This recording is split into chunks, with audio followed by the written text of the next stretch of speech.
This video is going to be a brief overview of SWOT. SWOT stands for strengths, weaknesses, opportunities, and threats. And we use it to organize, make more sense of our situational analysis. We try to classify different elements as either company strengths or weaknesses. That part of the SWOT is often referred to as the internal analysis, or as opportunities or threats in the marketing environment, often referred to as external analysis in SWOT. The main difference between these two different groupings, internal and external, is that internal strengths and weaknesses are things that your company can control or they own, but they have some type of control over them. External opportunities and threats in the marketing environment are elements, companies, things that are not under your control. SWOT can also help us identify strategic issues, future potential events that may have a big impact on your strategy, your business, depending how they work out. For example, if you're a company looking to invest in the cannabis industry, you'd want to know whether marijuana is going to be legal in all 50 states and whether or not the federal government would legalize it or view it as a criminal activity. The economy right now, for example, if you're basing a strategy where the economy will have a big impact on your strategy, is it going to improve or decline? Is the stock market going to keep going up or maintaining itself? Or is it a bubble that's going to burst? So these strategic issues are often important and they're easy to miss. So putting things in a SWOT will often help with that.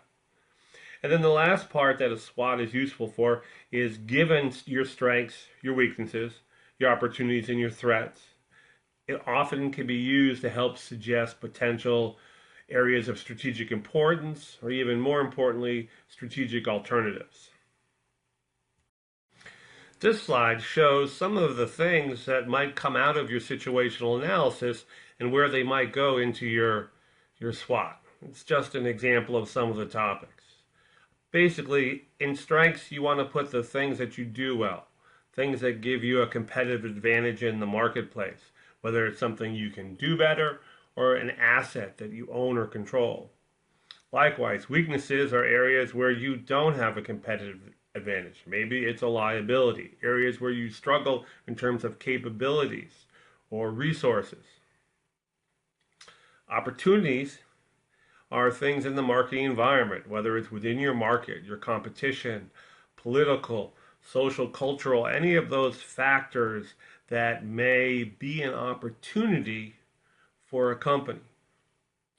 Threats are things that are negative, that potentially threaten your business, threaten your markets, changes in your market, in competitors, that may be harmful to your business.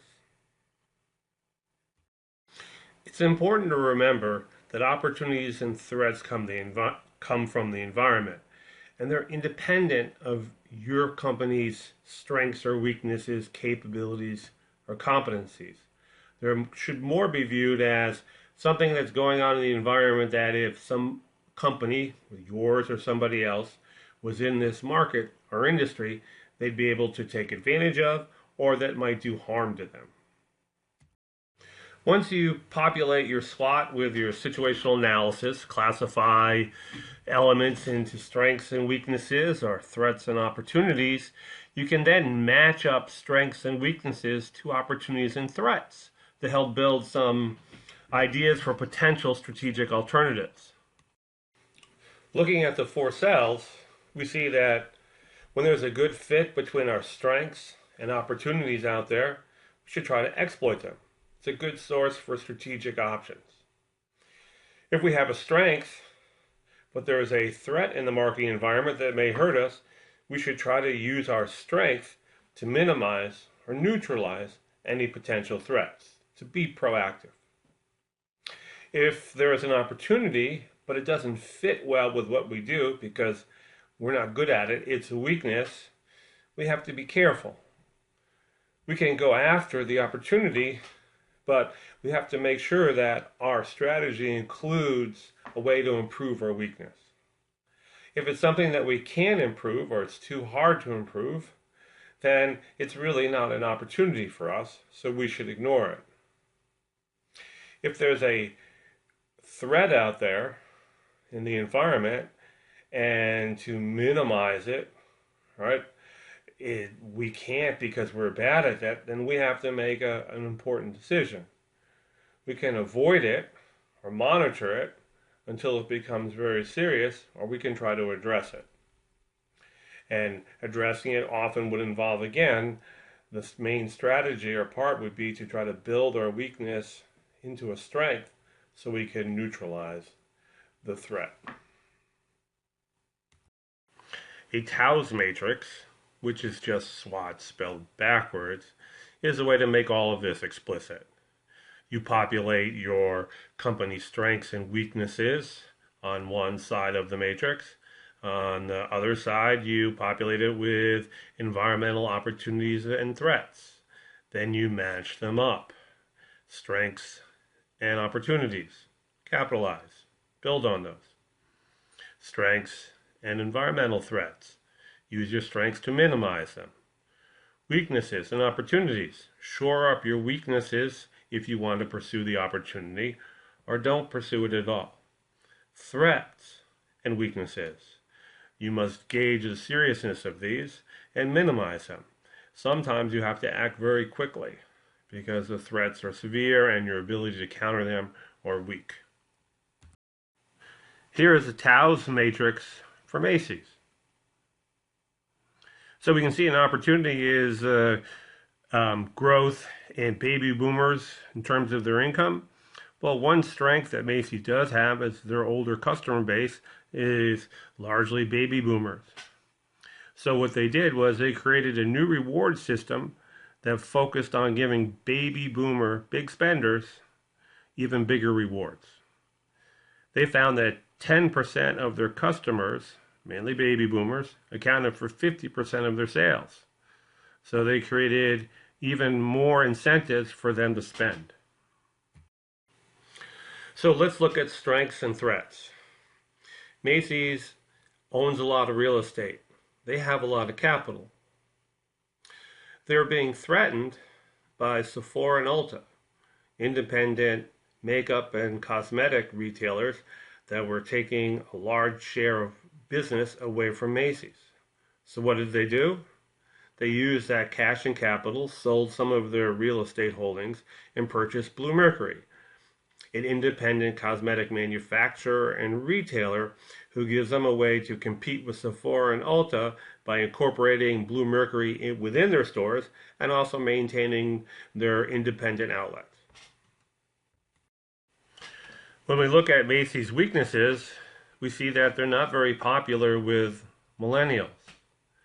Millennials offer a lot of growth. They're a very good opportunity as they will slowly become the richest cohort ever to live in the U.S.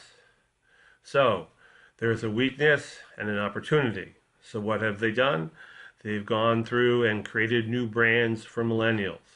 They're attempting to redesign their stores that were unappealing to millennials to make them more appealing to them. So they're trying to take advantage of an opportunity by improving their weaknesses.